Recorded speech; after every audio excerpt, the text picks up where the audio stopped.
war had started, he went to work at TNT plant in Chattanooga because he was a flat-footed. They wouldn't let him in. But Mother had two brothers that went in. Anyway, Daddy was on the police force up there after the war was over with. He was on the police force there in Cleveland, and they got a new chief. So he, as we called it, clean house. We teased Daddy and told him that. But anyway, he wanted to go in business for himself, and he couldn't find a place to rent because he didn't want to buy anything until.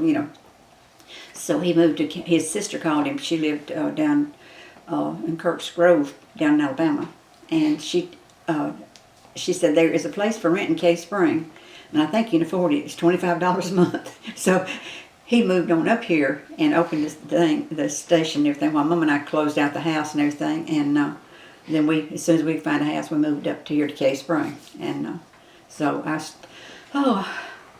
was going with a football player. I was a sophomore, and it just broke my heart that I moved to a little old bitty town like this. And I went to Bradley High up there. But anyway, I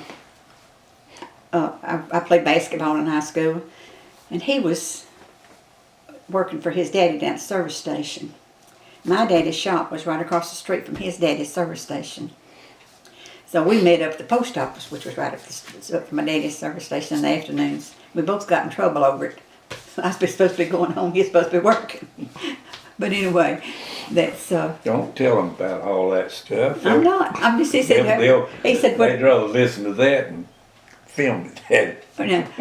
No, it's the background that we've got. But anyway, Dad was in business for us. His dad was in business for ourselves, and that's why we never wanted to go in business for ourselves, because we know what it was like. Yeah, well, I went to work with Kroger from 53 till nearly 56. Nearly 3 years I worked with Kroger. See, they sent me to butchering school down in Atlanta. I learned how to cut meat. Back then you cut it and put it in trays, and put it out there. Anything, so. But nowadays it's all come. But I didn't like it. Too confining back there. And so then when she went to work out there, wasn't long. I went about nearly 2 years later. I went to work there. She worked there 39 years and 8 months. I worked there 35. We both worked at Lindale for a while. Yeah. When he come back from we've service. We've always worked. Back in them days, you had to work. Still today too, it didn't change much. But anyway, while he was overseas, he'd been there a month I think was when our first child was born. And he didn't see her till she was 18 months old. And he came home, and I got us a little apartment before he came home. And then I got a job went to the employment agency to try to get a job. Went for 2 or 3 interviews, and they said, well, my husband probably, he's come back from service, and they'd get me trained, and I move off, so on and so forth. So anyway, I went to work at Lindale, and then he went to work up there after he came home, and I learned what a real job was up there. Yeah. Cotton mill. Cotton mill. Everybody should work. We worked second shift at the cotton mill. I'm not saying it's bad people, but it's really hard work. Mm-hmm. And I was learning to weave when I found out I was pregnant with my second daughter, who was killed in 1980 in a car wreck out in Albuquerque, New Mexico. Mm-hmm. The fellow that hit him was an Indian. He was from the reservation out there, and he was drinking, and Memorial Day weekend. And he killed my daughter, the girl, her friend that was driving the car, and then the girl that he was with him. Didn't hurt him. Mm-hmm. Driving through the Indian. She was in service, Air Force. She worked in the county department hospital. Indian reservation, going up this hill, 4-lane, and that Indian was drunk. He come across there, hit him head on, knocked all 4 doors in the station wagon. He hit them so hard, all them doors come open. Killed 3 of them, and he still walked. Left two little girls, kill him. 2 18-month-old girls as without a daddy. And Are we supposed to be talking about that stuff? Well, it's okay. You're giving us backstory. You can always edit out. I'm a father. I have 3 children. Mm-hmm. That breaks my heart. Yeah, that really breaks my heart. It's hard to lose one, I tell you. But my wife, her mother lost 2 kids, Yeah. and so she is the most protective person. When you lose family, Oh, yes. it yes. affects you. You're I got always 2 other daughters. One of them lives in Rockmart, Georgia. She'd be 53 come her birthday. Yeah, in May. She came along 10 years after the second one. And when she did, I thought, well, where did you come from? But anyway, I thought, well, the Lord's got plans. I guess He knew what was going to They happen. got an older daughter now. She retired She's from Bell 65, South August in Atlanta, and she's 65 years Yeah. old here. Woo! She'll be 66 in August. Hey man, when you keep on, we gonna tell how old we are. No, and listen, excuse me, I should have corrected that a while ago. He's been married 66 years. I was adopted 66 years ago. I wasn't old enough to get married.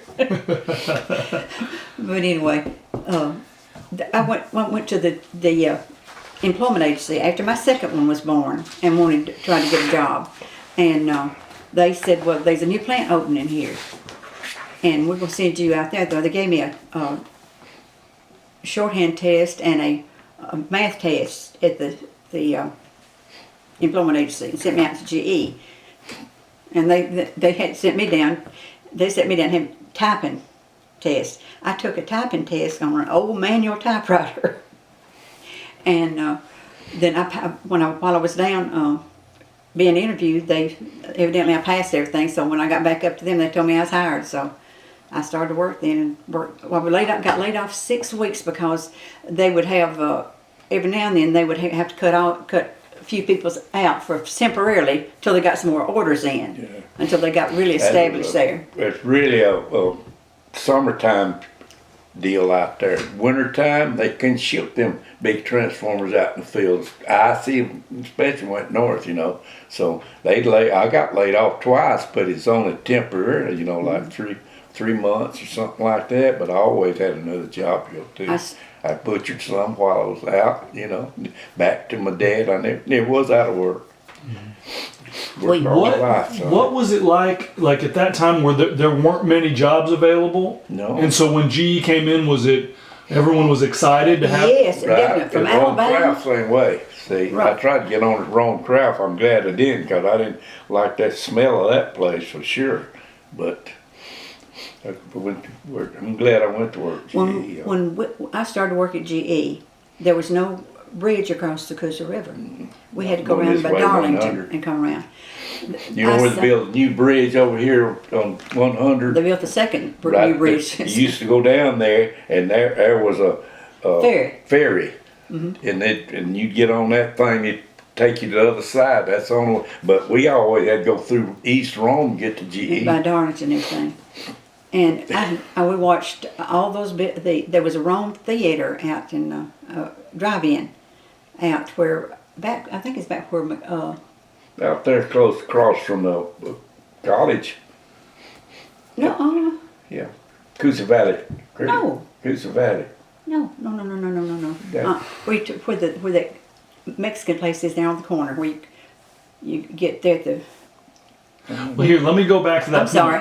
Don't you be sorry. No, you don't need to apologize. Anyway. Were friends of yours trying to get work and family? Yes. Yes. Was it exciting? Like, were people kind of jealous or excited that if you could get a job at GE? Yes. Everybody wanted to go. I had a to GE. brother that worked there. He passed away about a couple of years ago. He was 2 years younger than I was. A lot of the people here in Cave Spring, different ones in Cave Spring. Well, this little town's empty with people working up there. And come from Alabama Oh, Lordy. and Cartersville. Rockmart. I worked with a guy who worked for Rockmart the whole time I was there, and from It was everywhere. a good place to work. It was a good place to I'll work. say that, yeah. Well, the I thought money. very little about PCBs, and We didn't know anything about PCBs. Neither one of us. We wasn't educated on it. They didn't call us in the meeting and tell us about PCBs. They didn't want us to know about. How that goes. I'd say that's proper.